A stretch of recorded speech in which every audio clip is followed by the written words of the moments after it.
60이 넘은 신만이 박노인은 이른 새벽부터 깊은 산길을 올랐다. 안개가 자욱했고 산새 소리마저도 불길하게 들렸다.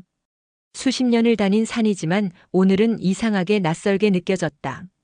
그는 오늘 반드시 귀한 산삼을 발견하리라 마음먹고 있었다. 그런데 발걸음을 옮기던 중 눈에 익지 않은 길이 나타났는데 그 길은 묘하게 사람을 끌어당기는 기운을 풍겼다.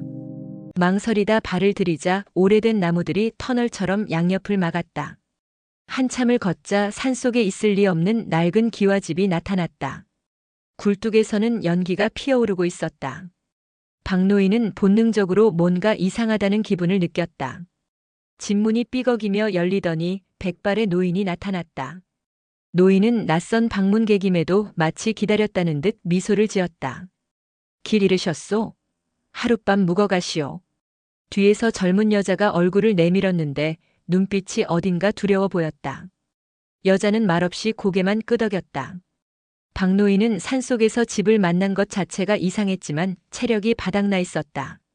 그는 잠시 쉬어가기로 결심했다. 집 안은 낡았지만 정갈했다. 그러나 구석구석에서 이상한 냄새와 묘한 기운이 풍겼다. 박노인의 눈에 철창으로 막힌 지하실 입구가 스쳤다.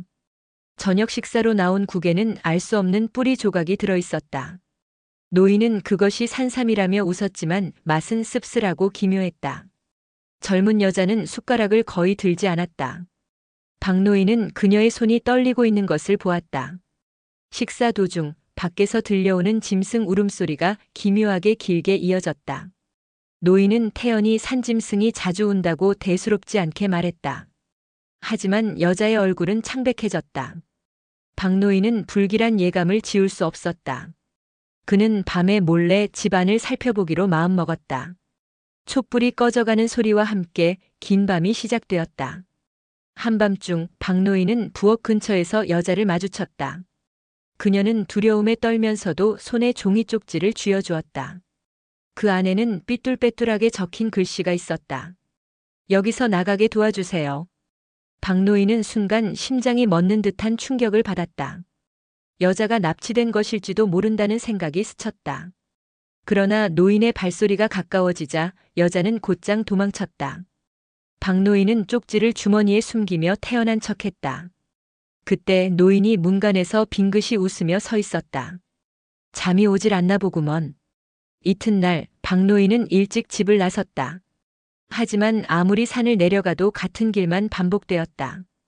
돌무더기를 지나면 다시 그 집 앞이었다. 그는 진땀을 흘리며 숲을 헤맸다. 태양은 정오가 되어도 나무 사이에 걸려 움직이지 않는 듯 했다. 마치 산 전체가 그를 잡아두려는 것 같았다. 결국 지쳐 돌아오자 노인은 미소 지으며 문을 열어주었다. 젊은 여자는 멀리서 그를 바라보고 있었다. 그녀의 눈빛은 살려달라는 듯 간절했다. 박노인은 점점 혼란에 빠졌다. 박노인은 몰래 집 뒤에 언덕을 뒤졌다. 흙이 덜 덮인 채 삐져나온 나무 상자를 발견했다. 그 안에는 낡은 신분증과 사진들이 들어있었다. 사진 속 인물들은 수년 전 실종 사건 속 여성들이었다. 심장이 쿵쿵 뛰며 손끝이 저려왔다.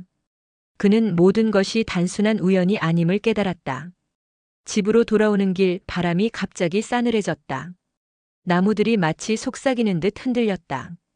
도망쳐 귀 속에서 울리는 듯한 소리가 들렸다. 그러나 발걸음은 점점 집으로 향하고 있었다. 젊은 여자는 눈물을 글썽이며 자신의 이야기를 털어놓았다. 자신은 서울에서 실종된 대학생이라고 했다. 노인에게 속아 이곳에 갇힌 지 오래라며 박노인에게 도움을 청했다. 그러나 그녀의 말 중에는 앞뒤가 맞지 않는 부분이 많았다. 예를 들어 몇 년 전 사건을 마치 어제 일처럼 묘사했다.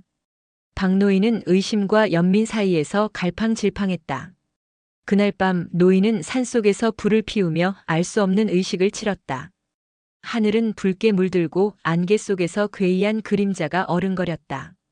박노인은 악몽 속에서 자신이 산삼 뿌리와 함께 땅에 묻히는 꿈을 꾸었다. 깨어나자마자 숨이 막힐 듯 가슴이 뛰었다. 지하실 문이 살짝 열린 틈을 타 박노인은 안으로 들어갔다. 지하실 안에는 두꺼운 책과 피 묻은 도구들이 놓여 있었다.